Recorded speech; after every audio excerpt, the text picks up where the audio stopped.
Tommy Robinson once represented the voice of the silence. He was a working class lad turned activist. He took a stand on issues that others were far too afraid to touch, especially on the grooming gang scandals that devastated towns like Rotherham and Telford. But in recent years, something's changed, that Robinson no longer really stands for a British nationalism, at least not in any meaningful sense. Instead, he's become more interested in this uncritical Zionism.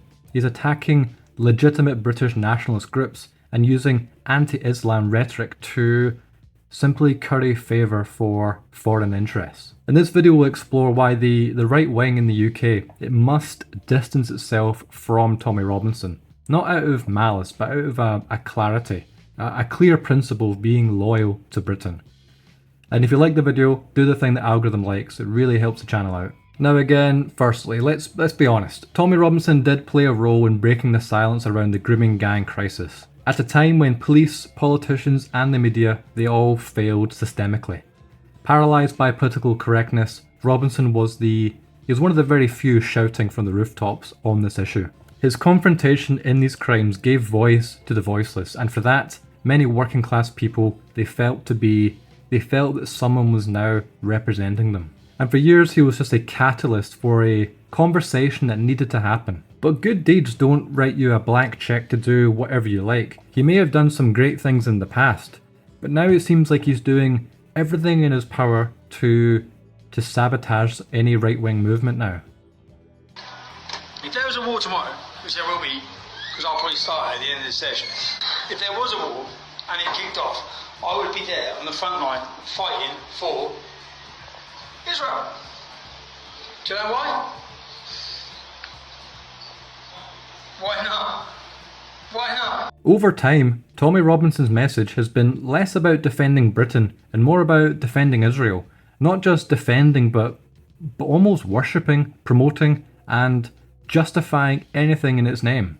He's attended Israeli government tours, he's made documentaries glorifying the IDF, and he speaks about Israel in a kind of reverence that he never ever affords to his own country now. And I think this was years ago now, but I'm pretty sure he was trying to get a lot of donations to make a documentary. And I think a lot of people were under the impression it would be another documentary about the gangs, the grooming gangs, or just the corruption. But instead he made it all about how amazing Israel is. I mean, it's just a total sellout to his base. Being against the Islamization of a country is one thing. I'm not going to argue necessarily against that. But Robinson uses the anti-Islam sentiment as a gateway to demand loyalty to Zionist politics. His critique of Islam no longer stems from a concern of the British victims, but as almost like a marketing tool for Tel Aviv. In other words, his so-called nationalism is just another vehicle for neoconservative warmongering. And it's even more telling now that Robinson attacks the very groups who have picked up the torch that he dropped long ago.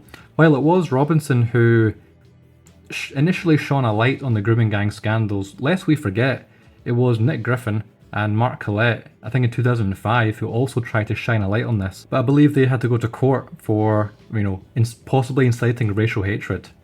But Robinson never gives these groups any sort of credit because he's not right-wing.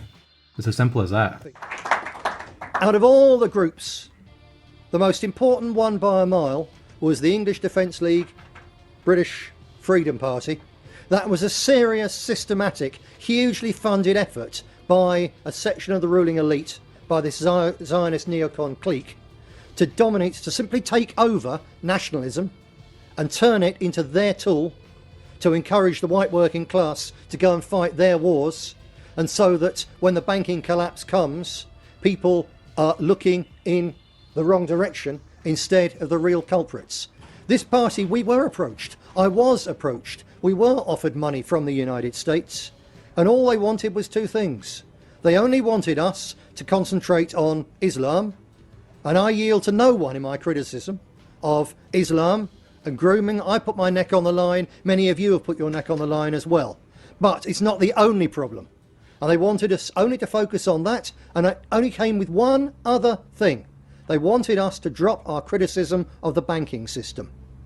Those were the only two things. We had to concentrate on talking about Muslims, and we had to drop our criticism of the international banking system. And I refused, and we refused. That was in about 2007. And all hell broke loose really from that time, when systematically they tried to take this party apart. Groups like Patriotic Alternative, whether you agree with them or not, they do seem to represent a more genuine nationalist position. One that puts British sovereignty, demographics and culture at its centre. Yet Robinson has been desperate, almost performative, to distance himself from these groups. He attacks them as racist, Nazis, far-right extremists. And this is all within language that is indistinguishable from the mainstream media or liberal NGOs that attack him. But why does he do this? It's because he's now dependent on the same donor base and political influence networks that demand unconditional pro-Zionist loyalty. And that means crushing any authentic nationalist movement, because the majority of these do have a critical aspect towards Israel, globalism, and elite interests. So it's not about principles anymore, it's about access, money, and just foreign validation. And I think this is one of the most important points, that while people on the right should be, anti-Islam to a degree, because I'm sure we're all okay with Islam doing what Islam does in Islamic countries, that's just not our problem. But the rhetoric Robinson uses, it comes through the lens of a Zionist leaning. So you need to be very careful with what's being said. Because Hindus and Sikhs have been a great shining example of how immigration can work and can benefit, how it does work. So to all the Angela Merkels of the world who said they need to open the borders to match because we haven't got enough of a birth rate, open your borders to Hindus or Sikhs. And it's the same with all these so-called right-wing politicians and parties like Reform, the AFD, Party for Freedom. They're all anti-Islam, but they're all extreme Zionists, so don't fall for it. So what does it actually mean to be pro-UK? Well, it means about caring about the British people, the native people, not just waving flags, and especially waving foreign flags. It means protecting British children, defending free speech, controlling immigration, reviving our industry, and keeping foreign lobbies out of our political system. Robinson no longer has any interest in that. He doesn't talk about immigration numbers, birth rates, housing native Britons, or the destruction of British culture. Instead, his outrage is increasingly reserved for anyone criticising Israel, even those critics who are British patriots.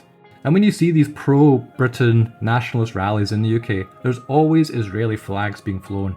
And part of me thinks that is it's seen as an anti-Islam sentiment. It's seen in the eyes of these people as an antithesis to the Islamification of certain parts of the UK. But flags are symbols, and symbols are extremely powerful in many respects. And so this trend amongst the right wing is very concerning. And Robinson's transformation didn't really happen by accident. It came with foreign donors, foreign platforms, and foreign allegiances. He became a darling of neoconservative networks in the US and Canada, and these are the kind that use Western nationalists for Middle Eastern proxy politics. Well, yeah, because you're inciting this crowd and it breaches the peace. Well, your friend is inciting them, and that's exactly what you're trying to do. I'm a Jew. No, because you're trying to incite them. I haven't tried to incite them. I want you to take a picture of the hate crime that You you're could have done it on abiding. the other side. You didn't need to walk over No, here. I wanted to go up. I don't Now I'm going to tell you to move. move over there. And And if you don't I press allowed the you. I allowed you to take that video. I allowed you to take that Yeah. video. So you're refusing to leave? I'm refusing to leave. Why? Because I'm a Jew, I'm a citizen, and I'm your boss. And I don't leave if you say Jews aren't Well, you know allowed what? on the street. In the interest of keeping peace here and public safety, you're under arrest for breaching the peace. So take a minute. Good. Take this. These same networks have no interest in actually preserving the British native population or culture. They will happily rage bait, but they don't actually care. Their aim is to make the West fight endless ideological wars, while silencing anyone who themselves step out of line. And Tommy took the bait, or willingly accepted it. He's not just compromised, he's been completely captured by this movement.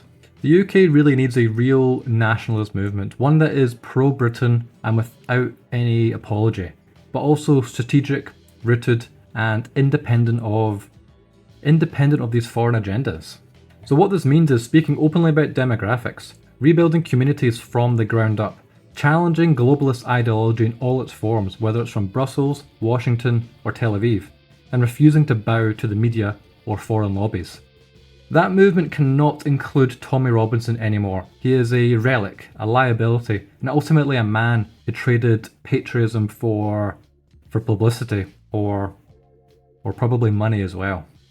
Tommy Robinson once said things that needed to be said, but now he says what others want him to say, not for Britain's sake, but for his own, or the interests of his donors. His anti-Islamization has become a mask for foreign policy loyalty. His attacks on real nationalists are a clearest sign that he no longer stands with the people. And so it's time for Britain to move on, to stand firm, build movements rooted in our own soil, not borrowed slogans from these foreign interests. Tommy Robinson served his place within the movement. But now, as I said, he's doing everything he can to sabotage that. So we need to collectively move on from him. Otherwise, he will just be part of our own destruction.